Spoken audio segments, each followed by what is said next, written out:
अब देखें ना, चीन और इंडिया की सुलह हो गई और ग़ज़वा हिंद भी नहीं होना अब, जिसमें से 4% हमें मिल जाते, हम भी कोई खिदमात पेश कर लेते उसमें जाके। पाकिस्तान के अंदर इस वक्त एक अजीबोगरीब बहस जारी है और वो बहस सुनते हैं हम और अपने बच्चों से, अपनी बेटियों से, अपनी बहनों से मुंह छुपाते फिरते हैं। और ज़हनी पसमानदगी की, ज़हनी बीमारी की और ज़हनी मजहूलपन के हद ये है कि वो डिस्कशन टॉप लेवल से हो रही है और उस डिस्कशन को अब हम क्या कहें। एक कानून बनाने जा रहे हैं जिस पे ऐसे अफराद जो कि ख़वातीन की इस्मत के हवाले से कोई चीज़ जराइम में मुलव्वस होंगे, उनको मर्दाना सफ़ात से महरूम कर दिया जाए। मैंने बहुत मोहतात अल्फाज के अंदर ये गुफ्तगू की है। अल्हम्दुलिल्लाह वज़रा से लेके वज़ीर आज़म तक, ठीक है, वो कोई भी इस तरह के महदूद मोहतात अल्फाज इस्तेमाल करने की जुर्रत नहीं कर रहा। ये वो बीमार जहन है कि जो कहता है कि 5000 बंदा लटका दें और उसके बाद मुल्क में अमन हो जाएगा। ये वो बीमार जहन है जो कहता है कि कुछ दिनों के बाद इतनी नौकरियां होंगी कि आप ढूंढते फिरेंगे। ये वो बीमार जहन है जो कहता है कि जनाब इतना टैक्स होगा कि रेडी वाला भी कहेगा मुझसे टैक्स ले। ये वो बीमार जहन है जो कहता है कि 200 अरब डॉलर मुल्क में आएगी, अलग उठाएगी और IMF के मुंह पे मारेगी और 200 अरब डॉलर आप पे लुटा देगी। ये वो बीमार जहन है जो कहता है 50 करोड़ नौकरियां, 50 लाख नौकरियां होंगी, 50 लाख 1 करोड़ नौकरियां होंगी, 50 लाख घर होंगे। और ये वो बीमार लोग हैं, ये वो बीमार जहन है जो कहता है कि यू टर्न सबसे बड़ी स्ट्रेटजी होती है, झूठ बोलना सबसे बड़ी स्ट्रेटजी होती है। हमने अदायगियां शुरू करनी है। लंदन क्लब, पेरिस क्लब की जो है वो हमें डेफर मिला था नवंबर तक सर, और फरवरी और मार्च तक जो है वो IMF का डेफर मिला हुआ है। उसकी कंडीशनैलिटीज दोबारा इंपोज हो जानी है। फिर शायद वो प्रॉपर्टी के अंदर इन्वेस्ट करें और आपको कोई नहीं पूछेगा। इस तरह की सहूलतें भी खत्म हो जानी है। तो tough days are ahead. Shah साहब, एशियाई तरक्याती बैंक ने भी बुरी बात कही हमारे बारे में। 2 महीने तक कोरोना खत्म हो तो उसके आफ्टर इफेक्ट 1 साल तक जारी रहेंगे और हमें ये मुसीबतें आती रहती हैं। अर्थक्वेक आ जाए, जलजला आ जाए, सैलाब आ जाए, 9/11 आ जाए, जैसे मैंने अर्ज किया, दहशत गर्दी की लहर शुरू हो जाए, क्रिकेट मैचेस बंद हो जाए, हमारी एक्सपोर्ट नीचे आ जाए। हम आदी हैं, बैसाखियों पे हमारी इकोनॉमी चल रही है, इसी तरह चलेगी। अगर आपको कोई एशियन डेवलपमेंट अफसर का, बैंक का कोई अफसर मिले तो मेरा टेलीफोन नंबर उसे दीजिए, मैं उसे और बेहतर चीजें बताता हूँ, वो लिखे वो। ठीक ठीक। मुमताज भट्टी साहब, इसका मतलब है कि अब देखें ना, चीन और इंडिया की सुलह हो गई और ग़ज़वा हिंद भी नहीं होना अब, जिसमें से 4% हमें मिल जाते, हम भी कोई खिदमात पेश कर लेते उसमें जाके। तो अब सर वो अगर बाहर से रेमिटेंसेस भी आना जो है वो इस तरह ही कम हो जाएंगी तो प्रेशर तो आएगा इकोनॉमी के ऊपर, जिसके नतीजे में डॉलर बढ़ेगा रुपए के मुकाबले में और फिर महंगाई होगी, और महंगाई पहले ही बहुत है, नाकाबिले बर्दाश्त हो चुकी है। तो कैसे हम इसको बेहतर कर पाएंगे? गवर्नेंस फेलियर का तो आप पिछले सेगमेंट में फरमा चुके हैं। मुमताज भट्टी साहब, देखिए रिजवान साहब, इनके पास जो रोड मैप था, गवर्नमेंट जब ये बनी इस इलेक्शन के बाद, तो इनके जो आप कह लें क्लेम थे, टॉल क्लेम थे, या आप कह लें कि इन्होंने जो दावे कर रखे हुए थे, उसका सारा दारोमदार जो थ्योरी थी वो इस पर थी कि एक ऐसा फेस इमरान खान साहब का है कि पूरी दुनिया से लोग पैसा पलट देंगे उनके कहने के ऊपर। और ये बात उन्होंने कल इंटरव्यू में एडमिट भी की है कि बाहर से हमें तवक्को थी कि हमारे पास पैसा आ जाएगा, मुख्तलिफ कंट्रीज भी हमें सपोर्ट करेंगे और जो ओवरसीज पाकिस्तानी हैं वो भी करेंगे, इसलिए हम IMF के पास नहीं गए। तो वो तो हुआ नहीं, और अगर पहले नहीं हुआ तो अब भी होने के कोई चांसेस नहीं है। वो ममालिक जिन्होंने किसी और की एफर्ट की वजह से, या आप कह लें कि उनकी इंटरवेंशन की वजह से पैसे दे दिए, उनमें से भी एक वापस मांग रहा है और दूसरे का भी पता कोई नहीं कि चंद दिन बाद वो भी शुरू हो जाए। देखिए, वो जो बेसिक फार्मूला था फेल हो गया। अब चाहिए था इनके पास कोई अल्टरनेटिव होता ना। जब आप गवर्नमेंट में आते हैं आपके पास कुछ 3-4 प्लान होते हैं कि ये फेल होता है तो इसकी जगह ये इम्प्लीमेंट किया जाएगा। उसके बाद ये IMF की तरफ गए, लेट गए, टीम तब्दील हुई, फिर एक टीम तब्दील हुई, फिर दूसरी, फिर जो इनका टैक्सेस के हवाले से था कि इतनी कलेक्शन आ जाएगी इंटरनल, वो भी नहीं आ सकी, और फिर वो मरे को मारे शामदार, ऊपर से कोरोना आ गया। कोरोना के अंदर जो रही सही कसर थी, जो लोकल इकोनॉमी थी, उसकी वो भी निकल गई। तो देखें, आप इस वक्त तो ये आउट ऑफ है इकोनॉमी के हवाले से, मैं आपको गारंटी से कह रहा हूँ।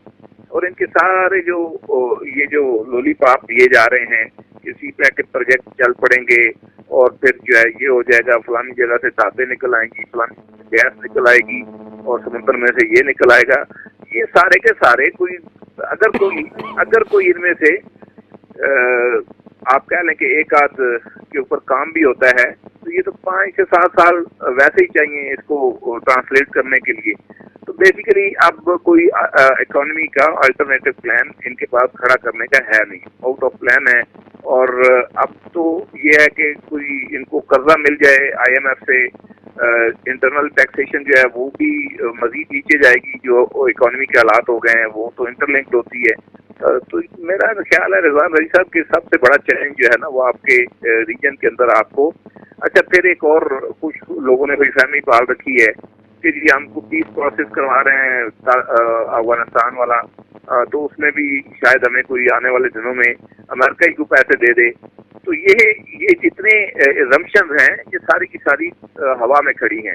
आपको सॉलिड कोई चीज नजर नहीं आती। अभी तक कोई मेगा प्रोजेक्ट इनका शुरू नहीं हुआ जो कैपिटलाइज हो सके अगले दो सालों के अंदर। तो फाइनली आप इनको डिसीजन लेना है कि ये जो पूरा ताइफा है, इतनी बड़ी कैबिनेट है, और इसका मुशर्रफ क्या है, इनको किसी काम पे लगाना है या इनका बोझ ऐसे ही उठा के चलना है आगे, और इस मुल्क में होना क्या है, बिलखसूस जो इकोनॉमी की डायरेक्शन होगी हमारी, वो क्या होगी। रह गई बात, देखिए चाइना इंडिया, मैं तो पहले दिन से रिजवान रईस साहब इसके ऊपर बड़ा क्लियर था कि चाइना और इंडिया का कोई स्ट्रेटेजिक बहुत बड़ा डिफरेंस नहीं है, कॉन्फ्लिक्ट नहीं है। सिर्फ मासवाइज इसके कि इंडिया अमेरिका बहादुर की खुशनुदी के लिए थोड़ी बहुत छेड़छाड़, वो मोदी का एक माइंड सेट भी है, और वो इसको आप कह लें कि कैश करवाना चाहता है, इस जो मिलिट्री मोमेंटम है इसको बिल्ड करके चीन के खिलाफ। लेकिन पाकिस्तान के खिलाफ जो उसका बिल्डअप है, मिलिट्री बिल्डअप है, और जिस तरह से वो पैसे वहां पे रखने के लगा रहा है, बिलियन ऑफ डॉलर्स जो उनकी मूवमेंट के और फिर आगे उनको सस्टेन करने के लिए लगाए जा रहे हैं, इसके ऊपर एक शदीद किस्म का स्ट्रेटेजिक कॉन्फ्लिक्ट हमारा और उनका मौजूद है, जो कि कश्मीर की सूरत में है। तो हम इसको आउट ऑफ बॉक्स नहीं कह सकते कि अगर ये कॉन्फ्लिक्ट एस्केलेट हो जाता है और उसके वजूहात मौजूद हैं, उसके रूट काजेज मौजूद हैं, जिस तरह से उन्होंने कश्मीर के ऊपर कब्जा किया, स्टेटस तब्दील किया और वहाँ पे धड़ाधड़ जो है वो शहरीतें बांट रहे हैं, जिसको कहीं और कुछ जगह नहीं, उसको वहाँ पे जो है वो डोमिसाइल दिया जाता है और जमीन उसको अलाट कर दी जाती है। तो ये बिलाखिर कॉन्फ्लिक्ट एस्केलेट होने के चांसेस, खदशात मौजूद हैं, और दुनिया में कोई भी एक चीन के अलावा ऐसी ताकत नहीं है बड़ी जो इसके ऊपर कोई उनकी बैशिंग कर रही हो, चाहे वो अमेरिका हो, चाहे फ्रांस हो। फ्रांस तो उनके अलायंस में है, इवन रशिया तक ने कोई कश्मीर के ऊपर को बहुत बड़ी बात इंडिया के खिलाफ नहीं की है।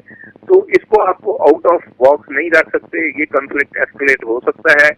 फिर दूसरी बात ये कि आप देखें, अगर उनके जितने सिक्योरिटी एनालिस्ट हैं या उनके जो राह के माउथ पीसेस हैं, वो एक चीज बोलते हैं पाकिस्तान के हवाले से, जो मैंने क्वेश्चन भी किया था लास्ट प्रेस कॉन्फ्रेंस में DGIS जनरल इफ्तिखार बाबर से, कि 3F की बात करते हैं, ट्रिपल स्ट्राइक देंगे यानी अफगान बॉर्डर के ऊपर, और आप देख लें वहाँ पर इंसर्जेंसी जो है वो दोनों तरफ तशद्दुद के वाक़यात पड़े हैं। फिर इधर तो वो मौजूद ही है LOC के ऊपर और बॉर्डर के ऊपर, कि आपके पाकिस्तान के अंदर जिस तरह बलूचिस्तान के अंदर उन तंजीमों को इन्होंने एक प्लेटफॉर्म दिया जो पाकिस्तान के खिलाफ लड़ रही हैं, और उनको जैसे फैसिलिटेट कर रहे हैं, और ये अब नई एक आध चीज भी इंडक्ट हो रही है जिसमें सेक्टेरियन का इशू है। तो इस तरह की चीजें जो है वो इसको आपको रूल आउट नहीं कर सकते हैं, ये चलता रहेगा। इस तरह आपकी इकोनॉमी जो है वो कितनी उठान पकड़ पाएगी, ना इस गवर्नमेंट के पास कोई प्लान है, ना इनके पास कोई ग्राफ है, اور نہ ہی کوئی اس کے ریوائول کے چانسز ہیں جو اب تک. ہاں پاکستانی قوم بڑی ریزیلینٹ ہے, یہ اپنے طور پہ تالابوں میں گھر گر جاتے ہیں, بنا لیتے ہیں, یہ زلزلوں میں بھی اپنا کے بعد بھی اپنا کام جاری رکھتے ہیں, ہمت نہیں ہارتے ہیں. وہ اگر اپنے کہیں کوئی ری بلڈ کر لیں, پلان کوئی نہیں ہے, نہ ہی کوئی اپنے طور پہ کچھ کرنا پڑے گا. نہیں, میں ابھی بھٹی صاحب بہت لمبا ہو گیا, میں ذرا تھوڑا سا چاچو سے کہتا ہوں کوئی امید کا سوچ رہا ہے. چاچو کو امید دکھائیں یار, مطلب کہ پہلے دونوں نے تو بالکل ہی مایوسی پھیلا دی. دیکھیں بات یہ ہے کہ امید کہاں سے نظر آئے, امید واقعی جس طرح وہ کہہ رہے ہیں.